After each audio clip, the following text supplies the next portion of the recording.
Welcome everybody to another Behind the Artist interview. Today we have an extremely talented artist, 1DogeLonian. Really appreciate you jumping on a call this afternoon and speaking with us.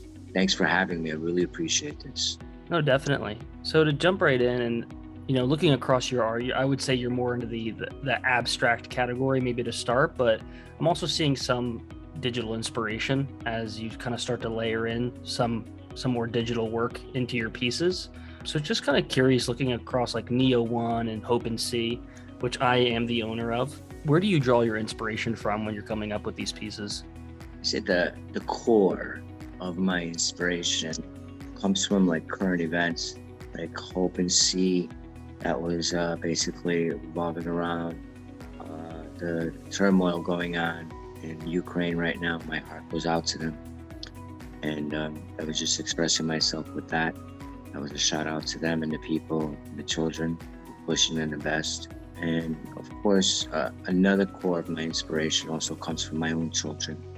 They're my drive because, in a nutshell, they inspire me completely. Out of all of these pieces that you have on your OpenSea, and as I see on your Instagram, is there one that you're more proud of, or maybe one that has a story behind it that means a little bit more to yourself? That's a tough one. Because when I do my art, I'm inspired by an event or, a conversation. I'd have to say that the Santiago, that's the DeLeo, the original abstract there, you have it. And the reason I would say the Santiago is because that kind of resonates with most people I've met here on Twitter and the spaces and everybody, even like yourself. I'm not sure if you read it, Santiago by Paulo Coelho. It's a great book about a person on a journey. And it's so wonderful because I think everyone can relate to that at some point here on Twitter or in their life. And as I go along, I just keep adding other artists that inspired me or influenced me and added to the creation. Yeah, so I would say Santiago because it's a big shout out to everybody, to the community. And I think that's important. Yeah, no, I like that piece. So actually kind of moving into the next question on that, what tools are you using to create your art? Because I'm seeing you using kind of like an etching tool here. So curious to know what you're doing there. But then in some cases, I also see some more digital side of your work. So would love to know what tools you're using on that side as well. With the digital side, I've just ventured off into the digital. Recently started taking my abstract work and applying digital to it. So I'm new to that. I'm just getting the lay of the land. But I love the new filters where, I can reimagine Van Gogh or Mona Lisa somehow. That's beautiful. That's art. And I just do it over my canvas and add to that. That's a beautiful thing. That's like next level art. That's already in the metaverse, so to speak, if you will, but in the physical. That's amazing. So as far as with the canvases, I use acrylic paint, I use oil paint, I use spray paint for the backdrops. I use different fabrics when I make the Matrix, depending upon what I'm trying to achieve. Basically, those are like my unlockable contents. I made some of those just to show, and in reality, that's my unlockable content as well. So I do those customized. I think they're cool because you get to put whatever numbers and letters you want in the web, and then you can customize the web to your own color. So when you step back and you use it as a backdrop and you zoom in, it's got a ton of texture which you don't see, normal stuff, and it's your colors that make you smile. So, and that's why I like doing that kind of art, connecting with people very deeply, and that brings them satisfaction. And that's why I buy art. I look at it and I connect deeply, and I'm sure, as well as yourself, Yep. I wish I could buy more, but that's the forever struggle. But looking at your one piece that you're etching into with that tool, what's the material? It's on a canvas, but is there like a material that's on that canvas that allows you to etch into? Like, what is that? material that you're carving into, basically? Well, it's actually it's a traditional canvas, and what I did to the canvas is I built it up with Venetian plaster and some material to hold it all together, because Venetian plaster doesn't really stick to non-solids, Gotcha. So, and I did that, and then I made my creation, my art piece there. And I built it up in a bunch of areas where initially when I did it, I didn't know what I was going to do there. I knew I was going to do something to do with like the etching, and I just knew it would come to me later. As like I said, I'm inspired by events. So, and as I grow and as I keep going, I just keep adding to the Santiago. It's beautiful. Yeah, no, I really like that piece a lot, because like, me and you are in spaces and we're seeing all the projects, and we have a really good understanding of the network and the NFT network and everybody that's in it right now. And you're incorporating everybody's stuff into it. Mm-hmm. So I think it's really, really cool. You ever think about taking pictures of it, like pieces, and making NFTs of every one to those projects, and then maybe doing like a raffle, and everybody that buys the NFTs gets put into the raffle to win the actual physical piece? That's not a bad idea, actually. That's a great idea. I think it'd be really cool. It's going to bring all the communities together, and you're really doing it through your art. And it gives the opportunity for one of us to, myself or the Koalas or whomever, or Flextopia, like that opportunity to maybe have the physical piece. But then we also have a piece that we can show in our metaverse. Oh, listen, you actually just inspired me, because I knew I wanted to make it for everybody, but I didn't know how. It wasn't coming to me. You get what I'm saying? Yeah. So like, it is a beautiful piece. Thank you. And I'm not sure if I'll make one as good.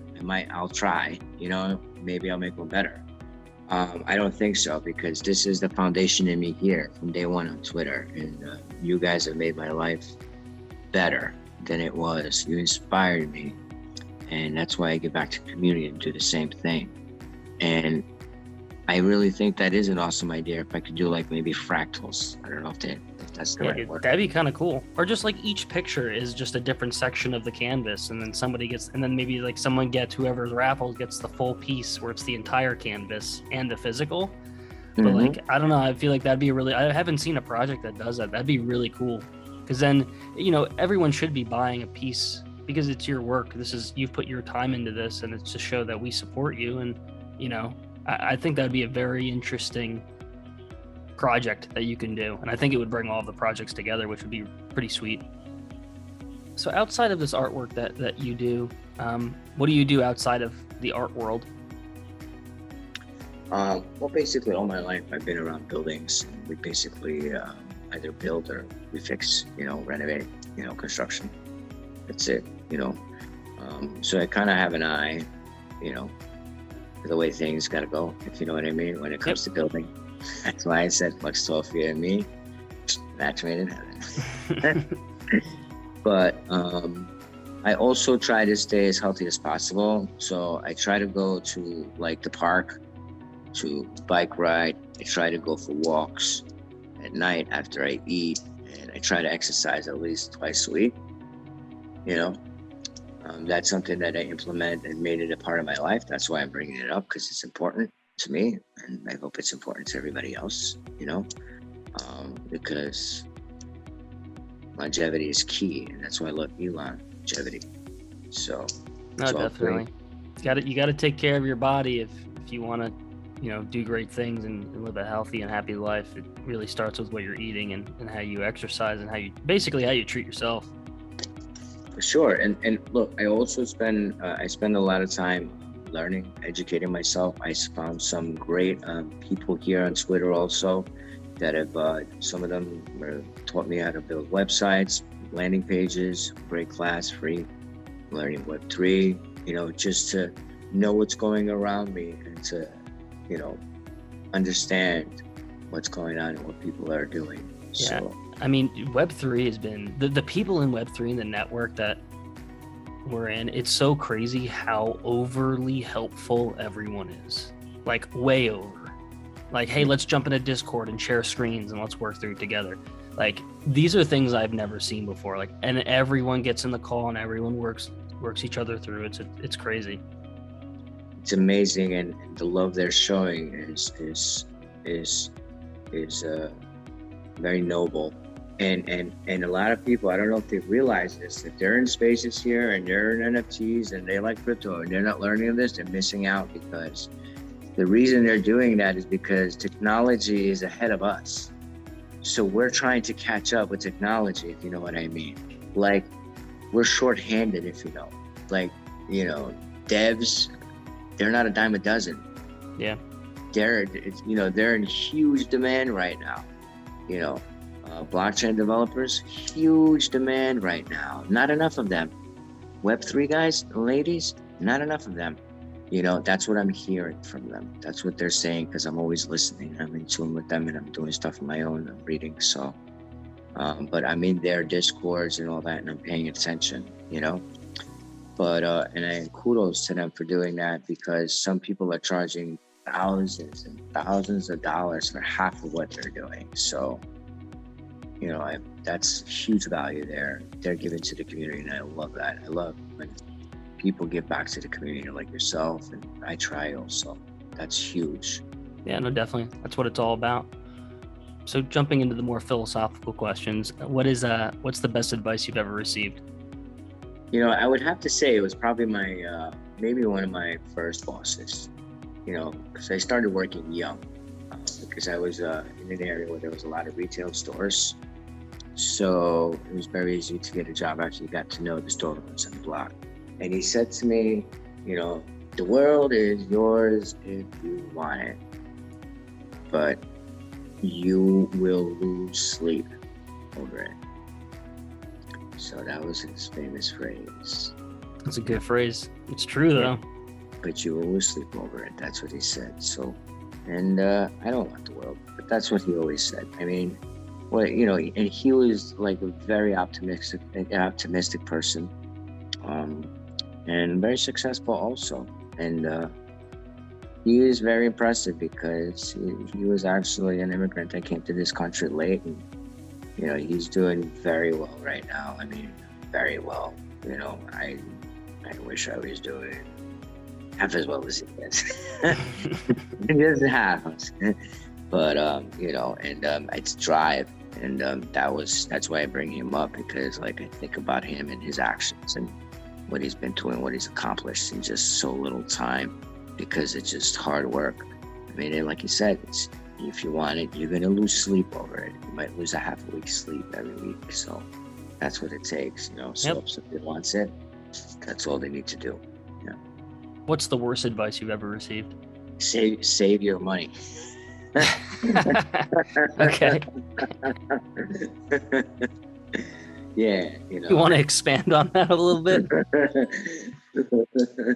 Yeah, because like, you know, like some people that know me, you know, personally for a long time, you know, over the years, you know, and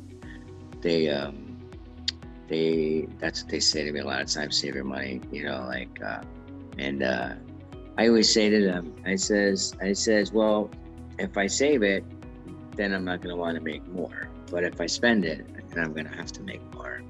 So I never had a problem making money. I have a problem saving money. But anyhow, my understanding is this, you know, sideline money doesn't make money. So if you want to grow and you have money, you have to, whatever money you have to do your research and put it where you think it's going to work the best for you. And always diversify. Never put all your eggs into one basket. So if you're limited to how much you can buy 3 things. If you can buy 5, buy 5 things, and do your research and weigh them out right. See what you really love, put your money on your passion. That's how you make money. So that's what definitely got to put it to work. Yeah. But you also got to make sure you work when you're putting it to work. Yes, for sure. Yeah. So who is, within reason here, who's an artist that you'd like to see us interview next? Somebody within reach that you think would like to be interviewed? Yes. I saw this before, and I knew this was going to be a tough one for me, because I so connect with art, and There's like 5 people on the tip of my tongue I'd want to say. Segum. Segum. I'm going to try to say it. Oh, Segun Okinovi. Okay. He did it. Okay, woman. Segum. Our boy Okay, Segun. His work's crazy. Yeah. Segun Okinovi from Nigeria. Yeah, yes, because, and I mean, there's a bunch of other artists that I love that I'm in spaces more than with him, and I'm saying him only because he's totally new to this space. He's got, like, I thought I was like, you know, off the beacon path with my art, and when he came to the scene, he made me feel like a little more comfortable, because I was like, I don't see people doing what I'm doing, so maybe some people are like, he's weird, you know, like. And now that he came on the scene, and he's straight abstract sculpture from the School of Hard Knocks, and this is his life, and he's a master, he's a crafter, he's amazing with his hands, and he takes rocks and he turns them into diamonds. So it's like amazing what he does. And if you haven't heard him in his space, follow him, find him, hear him in his space. When you hear his story, he's gonna touch your heart like he touched mine. And he's a wonderful person. And I think he's right now, finally, we got him to get on to, I guess he got on Foundation, because I saw a message, something like that. Oh, he finally got onto Foundation? I saw a message. I had to confirm just sometime. It was a notification like that comes from the top of my phone. It was so, you know, you get a bunch, you can't see them all, but you got to go to the actual notification. So I saw that, which is something That's that awesome. You were working on. I remember your Discord. Can you tell us what you're working on next? Is there a piece that you're working on right now? And where can everybody find you? You know, what's your Twitter? What's your Instagram? Yeah, well, before I forget, my Instagrams is Eyes for Reels. So it's Eyes for Reels, like eyes, and number 4, and then Reels, like Instagram Reels, Eyes for Reels. People can also find me at 1DogeLonian on Twitter. If you haven't followed me on Skirpy, please do. I'm in like every group in Skirpy. So like when Skirpy goes live, you know, it's gonna be live in there. I'm gonna be, you know, showing a lot of love there as well. So I'm 1Doge on Skirpy. So I'm 1DogeLonian here on Twitter. And I think my most amazing piece is the heart. Because I just keep working on it. I think I've shared it a couple of times on Twitter, but that was just the base. Yep. That was just an expression, because I think I was just so inspired. That whole month was just so elevating, and it was amazing, because it wasn't just me, it was other people. So it was like vibing through everywhere, and I was like, this is cool. Kind of felt like, you know, I was at a jam and everyone was jamming to the same song. You know what I'm saying? That was cool. But I was really grateful for that. And I thank everybody that did that and contributed to that. It was really amazing to be a part of that. Well, everybody who's listening, please take the opportunity to go look at 1DogeLonian and the work. It really is incredible, his abstract style. The video that you'll see on his Instagram, him etching a lot of the work and all of the projects that we've seen across the NFT space is really remarkable. It's a very unique piece. So really excited to see once that kind of is finalized, and who knows, it maybe never will be finalized if projects keep coming out. But I really love that piece. So everyone take a look at that. And 1DogeLonian, I really appreciate you jumping on a call and speaking with us today. Oh, my pleasure. Anytime, Meta. Thank you, and thank you for your time. And it's a beautiful thing you got here. I really appreciate it. Thank you. Yep. No, thank you.